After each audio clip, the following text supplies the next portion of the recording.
Welcome all of you. Yeah, since last couple of classes we have been discussing about scalar coupling.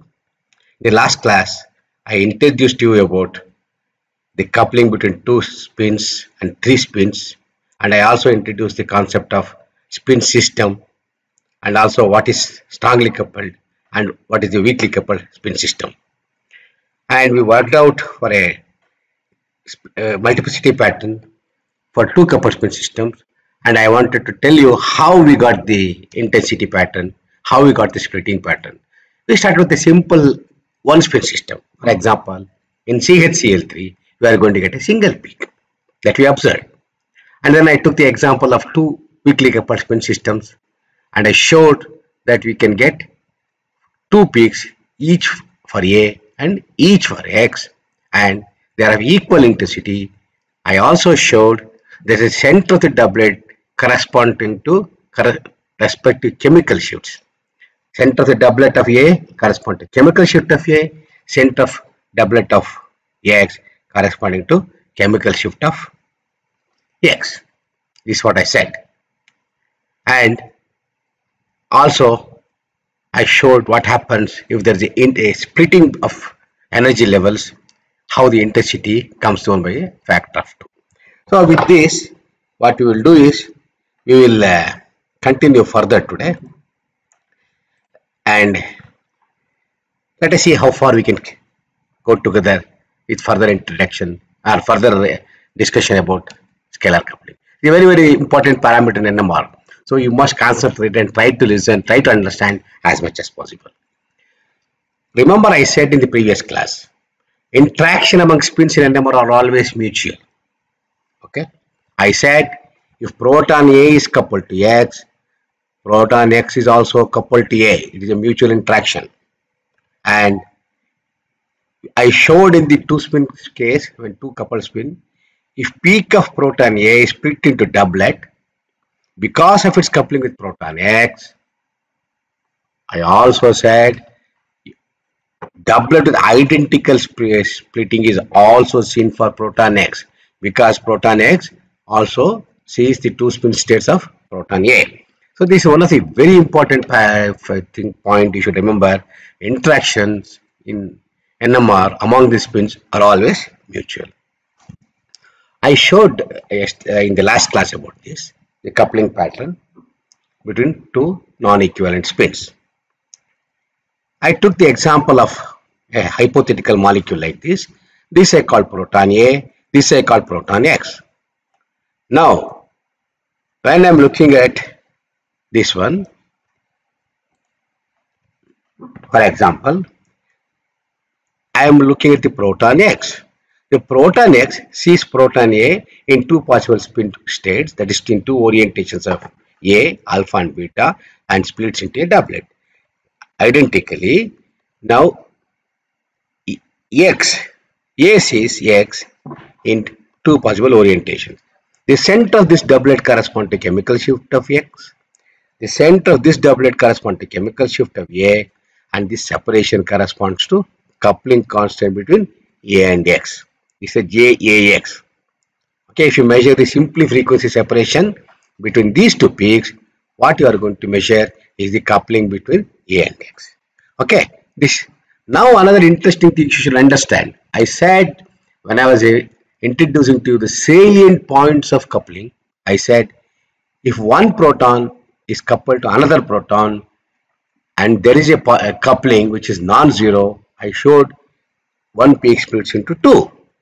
2 will split into 4. 4 will split into 8. Remember I showed in one of the slides. What was happened to the intensity? The total intensity of the uncoupled spin and total intensity of the multiplicity, that is area of this all the peaks put together, will not be different. So what happens? When one spin split into a doublet, the intensity comes by half. Now it is half intensity. Although it appeared to be equal together, it is 1:1 ratio, but compared to the one without coupling, it has reduced by 50%. Same way, intensity of this 8 peaks also are reduced by half. So that's why we are going to get 2 peaks for this and 2 peaks for this. Now, two coupled non-equivalent spins JAX equal to 0. I said each proton gives a doublet with identical separation. Intensity is equally divided between two peaks. Equally divided between two peaks. This asymmetric intensity pattern is not seen in NMR. Now, please remember this asymmetric intensity pattern because interactions are always mutual. And the separation I said gives JAX. I'm repeating this point just to make sure you understand this. The separation of each doublet gives you JAX.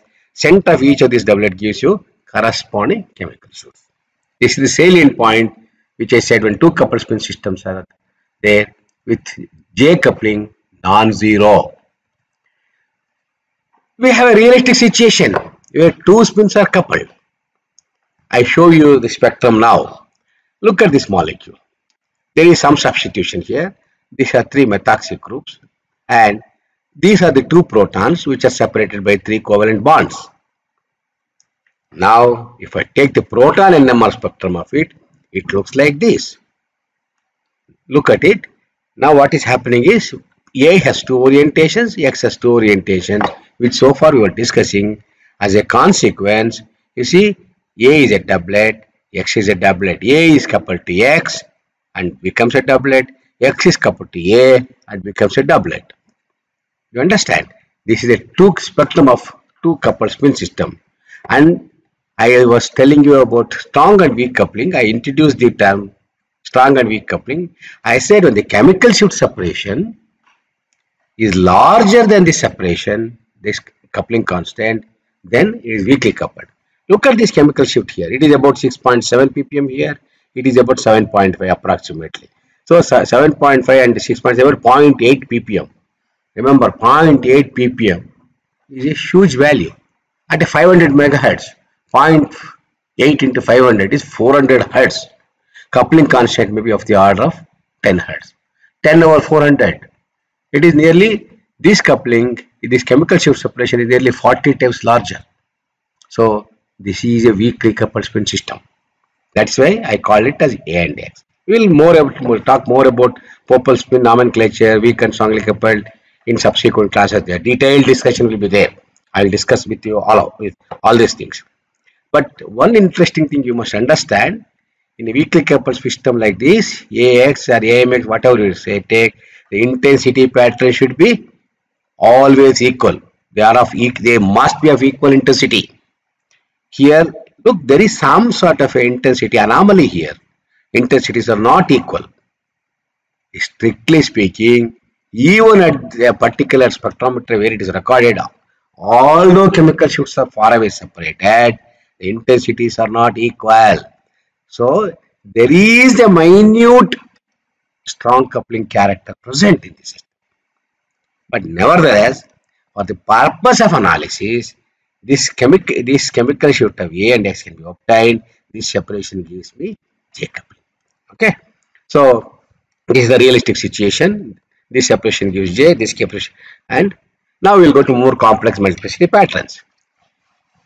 Remember one important point, coupling of a proton with chemically inequivalent protons. Chemically inequivalent. In which case, we can obtain the splitting pattern by what is called a family tree approach. What is a family tree approach? Husband and wife gives, now they have 3 children. Each of them get married. I have their family. Each of them may get 3 or 4 children. 1 will become 2, 2 will become 4, 4 will become 8. Like a chain reaction, it keeps going on. This approach is called a family tree approach. So when one proton is coupled to n chemically equivalent protons, we can go by what is called a family tree approach to understand the splitting pattern. Okay, let me explain to you. Let us consider the example of one proton coupled to 2 other non-equivalent protons. Just now we discussed 2 protons coupling. One is coupled to other one, single proton, that's fine. That is a 2-spin case. Now I am considering 3-spin example. One proton is coupled to 2 other non-equivalent protons. Let us see what it is. I am taking example of a hypothetical molecule like this.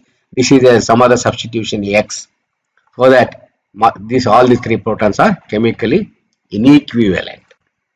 I have deliberately taken. Okay, it is just a hypothetical molecule, not a realistic situation. I am trying to tell you realistic molecule. I am looking at the proton X. which is highlighted with a light pink color here. Okay, look at this proton X. How? What is the multiplicity of this proton X when it's coupled to A and when it is coupled to M? That's what we'll understand now. Now, assuming there is no coupling with proton A and there is no coupling with proton M, X will be a singlet. Correct? Like we understood the single spin situation, CHCl3 we saw, right? When only one spin is there, no other coupling, we get a single peak. It is an isolated spin system. When the assuming couplings are 0 with X, we get a single peak. X, fantastic. And call this intensity as 1, 100%. Full intensity is there. Now, what I will do is, I'll bring in the coupling of this with proton A. What are the possible orientations of proton A? Alpha and beta spin states. Now the proton X sees proton A in two possible states, two possible orientations. See, the magnetic moment of proton A is alpha and beta in the magnetic field. So this is two different energy states. So as a consequence, when it interacts, we understood it has two different energy states, splits into doublet. See, we understood the mechanism of coupling, you know. So as a consequence, there is polarization transfer takes place between A and X through covalent bond, and this peak splits into a doublet. Now, what is the intensity of this doublet? This is 0.5 and 0.5. One has been divided into two. Like in a family tree approach, I said family property from 1 divided to 2 children, 50-50. So the intensity is divided into half. As I said in the earlier case, this separation tells you the interaction strength between this proton and this proton. That is JA. Clear? We understood that. Now, we will extend the logic further. Now, I bring coupling of proton X with also proton M. Okay? Now, when I bring this, what is going to happen? This will further, each of this line splits into doublet because M is coupling to X again. So, one was splitting into two. Now, again, because of course I taken some coupling strength here, I don't know what it is. This M is coupled to X and split each of this line into a doublet. Please remember, each of this line is split into a doublet. And what happened to intensity? It is 0.5, 0.5, now came down to 0.25, 0.25. Again, it is divided to half. The property of one family was full, 100% property was there. Now, it was divided between two children. It became 0.5, 0.5. And each of the children had further two children. And it was further divided and 0.25, 0.25. Like a family tree approach, it was a division. Intensity got divided like this, 0.25. And again, this is 0.25, 0.25. So, this was the interaction strength between A and X. This is the interaction strength between M and X. Okay. So, what does it mean? One spin, X, when coupled to two other spins, you will get doublet of a doublet. A will split X into 2, M will split further into 2. You are going to get 4 peaks of equal intensity. Remember, it is the intensity might have come down by 1/4 compared to uncoupled proton, but the intensity pattern, if you see, all are equal. It is 1:1:1:1 ratio. You understand? This is the coupling pattern of one proton when it's coupled to other two protons. And this pattern depends upon what is called the coupling strength. That's fine. Whether this is larger or this is larger depends upon that. The pattern can be worked out, which is the coupling and everything. I'm just giving you an example of splitting pattern here. We'll go more when to extract the coupling in from the spectrum. At that time, we'll try to understand all those things. But one point you remember in the salient points when I discuss about the interaction strength of about the scalar coupling, one of the important point I said was each nuclear spin can experience coupling with all other chemical NMR active spins which are chemically inequivalent simultaneously. So I am giving an example, first X coupled to A and then TM. No, it need not have to go in this order. It can be any order. Only thing is simultaneously this is interacting with this is also interacting with this. At the same time, this proton experiences coupling with these two. Tomorrow don't come and tell me, hey, first it has to interact with this and then this. No, there is no sequential operation like that. One proton, simply understand, simultaneously experiences coupling with all the other NMR active spin so long as there is an interaction between them. Okay. Now I was concentrating on this proton X. Forget it. Now I look at the proton A. When I see proton A, what is the type of splitting I am going to get? Remember, this proton A, again, similar to X, experiences coupling with this. What happens? It will become a doublet. Further, this proton A also experiences coupling with this proton M. So, simultaneously, this also experiences two couplings.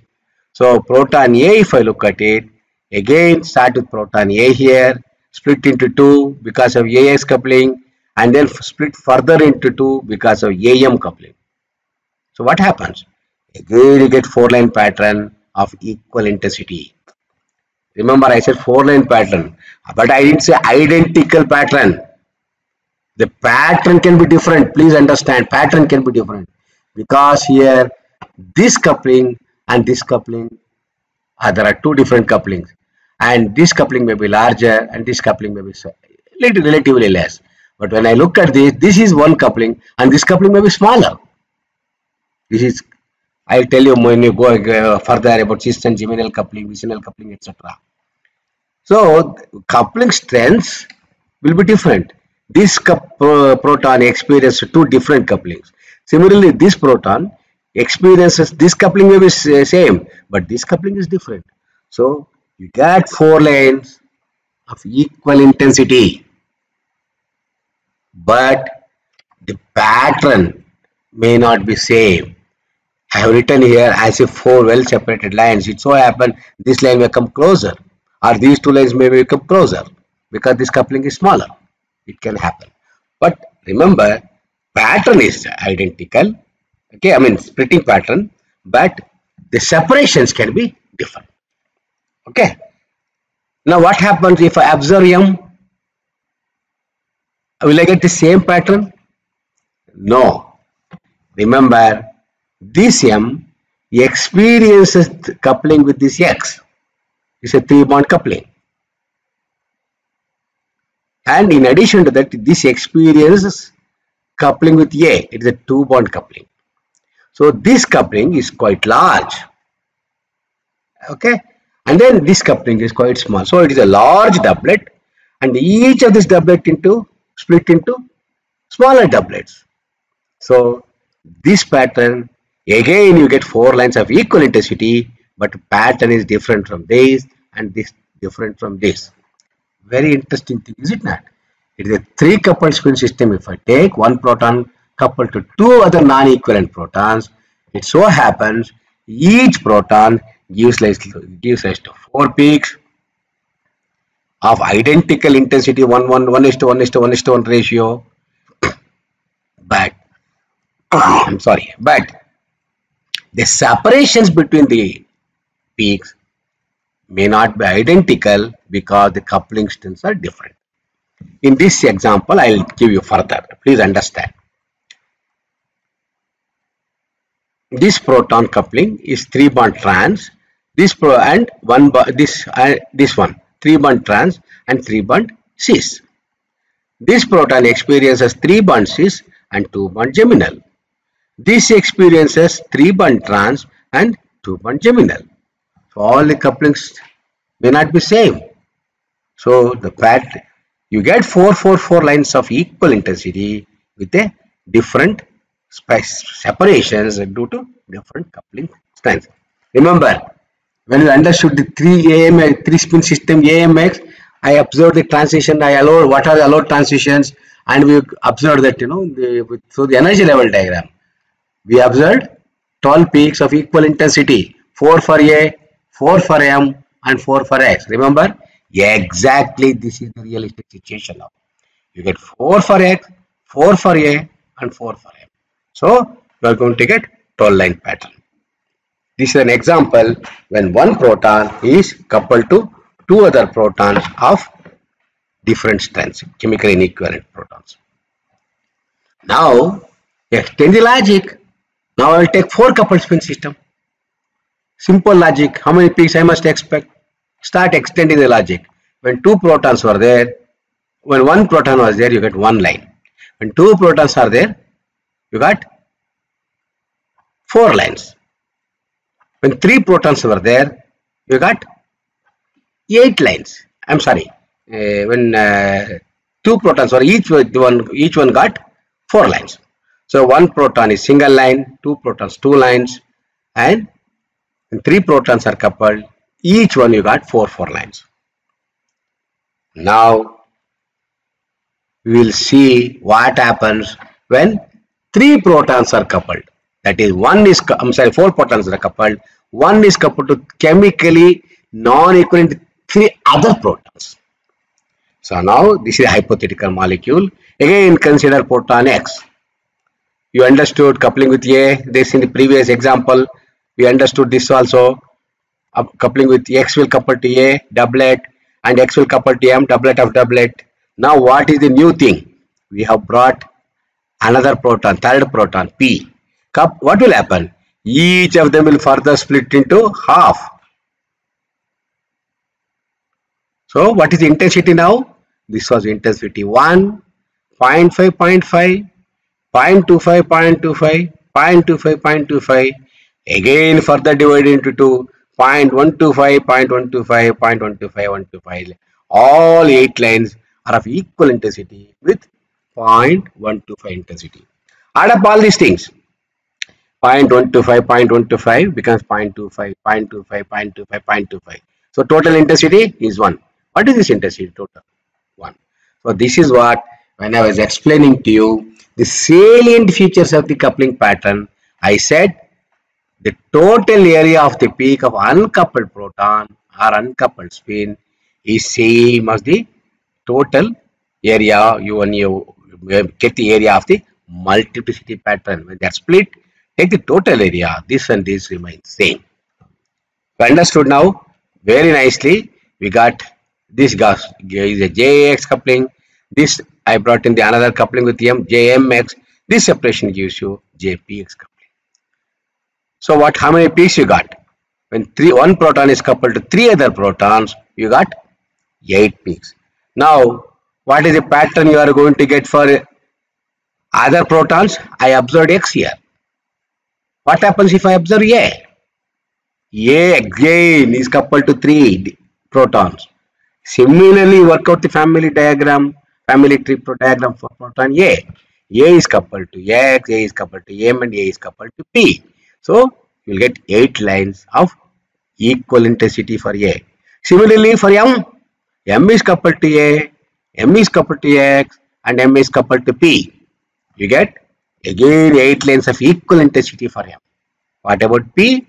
Exactly same, 8 lines of equal intensity. But like I said in the previous example, the separations are not same. If when I took this one, this had a cis coupling and a trans coupling and another long range coupling. When I took this, it has a cis coupling and a geminal coupling. It doesn't have a trans coupling. Whereas when I took this one, it has a trans and geminal but doesn't have a cis coupling.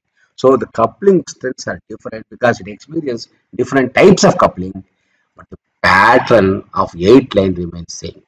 Although the separations are different. You understand? So this is the logic now.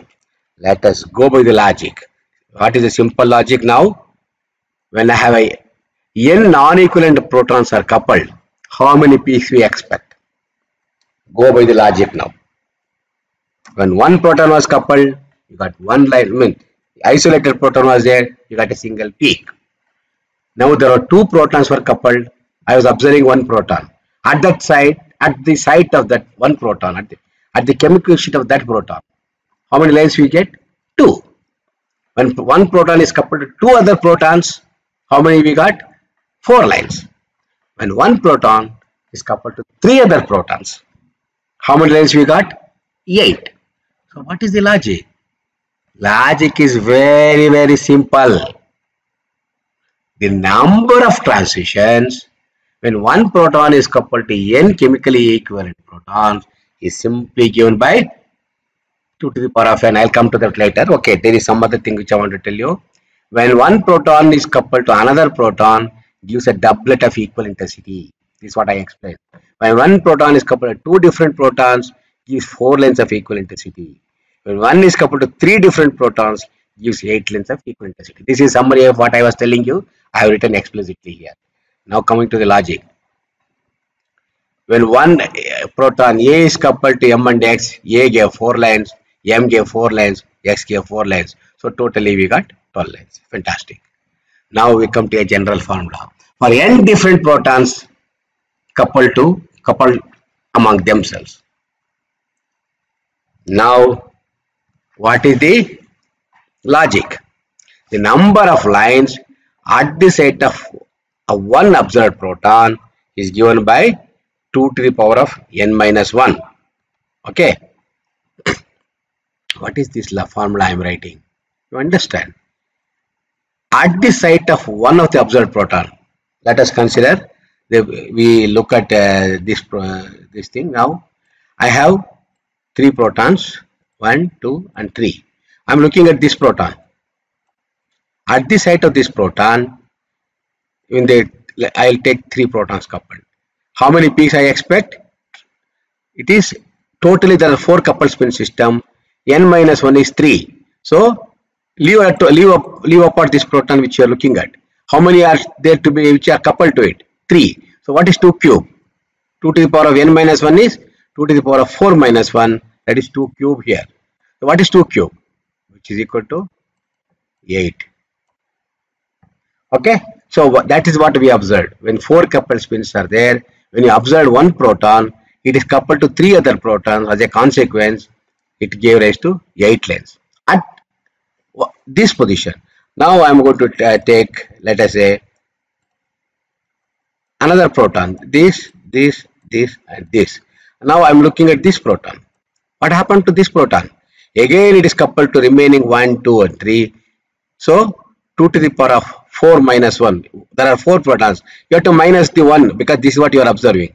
You have to consider only the remaining spins. These are the remaining 3 spins. So 4 minus 1, 2 cube. So this also gives 8 peaks. I'm sorry, 8 peaks like this. What about this one? Now I am going to observe, okay, this peak, this one. What will happen? This is observing there are 3 remaining protons here. Again, 2 to the power of 4 minus 1. This also gives you 8 lines. Look at this one. This proton. This is observing it is coupled to remaining 3. Thus, this also should give you 8 peaks. So, what is the formula I am telling you now?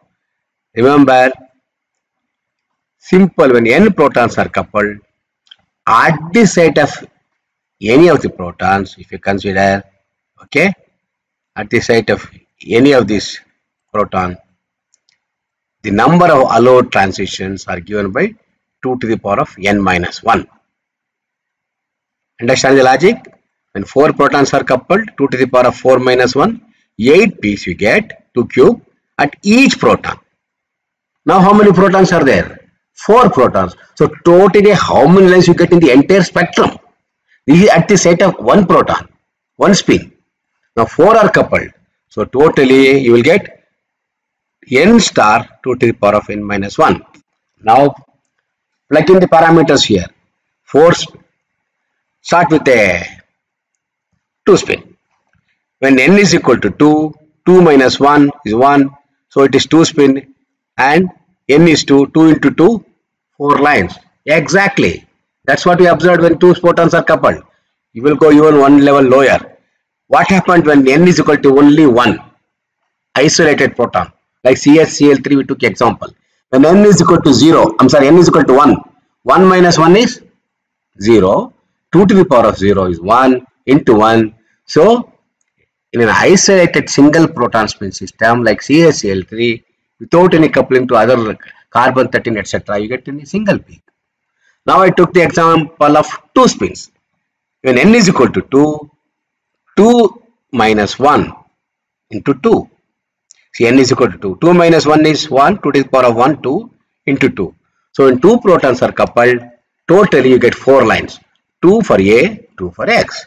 Now, take the example of 3 spins. When n is equal to 3, 3 minus 1 is 2. What is 2 square? 4. 4 into 3, 12. So, when 3 protons are coupled, you get 12 lines, 4 for A, 4 for M, 4 for X. That's what we observed. Now, this is a last example I took. N is equal to 4. 4 spins are coupled, A, M, P and X I took. Now, 4 minus 1 is 3. What is 2 cube? 8. So, at each proton's chemical shift site, you get 8 lines. There are 4 such protons coupled. So, 4 into 8, 32. So, when 4 protons are coupled, the entire spectrum, there will be 32 lines. When 3 protons are coupled, the entire spectrum, there will be 12 lines. Like this formula tells you how many peaks you get when n different chemically equivalent protons are coupled. This is a simple logic. Now, this is taken from one of the websites of Reich from University of Wisconsin. I tried to get the permission from him by writing email. Somehow the email bounced back. I have taken the example, so I would like to acknowledge him here. So this is what I want to tell you. The spectral pattern when one proton is coupled to n other protons. For example, one proton is coupled to 3 protons, you get 8 lanes. 1, 1, 1, 1, 1 of equal intensity. But here there are 2 overlapped. So there are 8 lanes here. 1, 1, 1. This is 1 plus 1, 2 are overlapped. So 8 lanes. When one proton is coupled to 4 other protons, 2 to the power, and I understand when 1 is coupled to 4, how many you should expect? 16.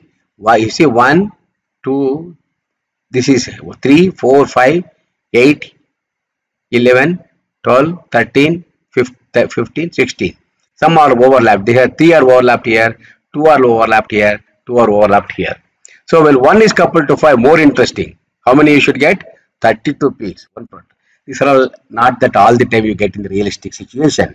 Just to show you, when one proton is coupled to n other protons, restricting simply you go by the family tree approach, and this is how you can understand the multiplicity pattern. Remember, in my formula, now you are going to get 32 peaks when 1 is coupled to 5 other protons. That means the total number of coupled spins are 6. So then how many you should get in the entire spectrum? N, I wrote the equation sigma of n star 2 to the power of n minus 1. That is 32 into 6. This is 192 lines you get in the spectrum.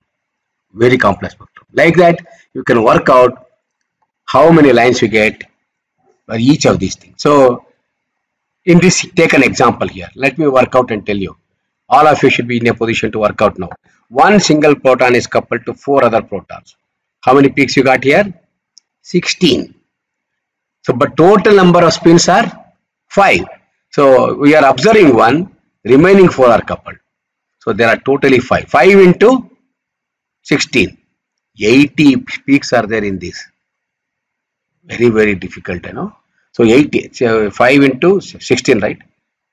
25, 60, 16 into 5, 80 peaks will be there in this entire spectrum. So this is what the important thing I wanted to tell you. Multiplicity pattern, when you want to understand how to go ahead and analyze, is a very, very important thing. Simple. In all these things, I have taken the example of chemically inequivalent spins. Please observe what I was taking example. In each of them, I was taking one proton coupled to another single proton, like H only are coupled. But in the realistic molecule, it may not be like that. There may be a CH proton here. Next may not be CH, it may be CH2. Next may be CH3. They are all equivalent spins. So far, I have not discussed about coupling to equivalent spins. I am discussing only coupling of individual spins which are chemically inequivalent, and we arrived at the number of peaks that we can expect at each chemical site of the proton, and what is the total spectrum you are going to get in the entire spectrum. You understand? This is what I was discussing. I have told you everything today. So with this, we will stop here today. We'll come back and continue further about more on about splitting pattern and analysis of the spectrum tomorrow.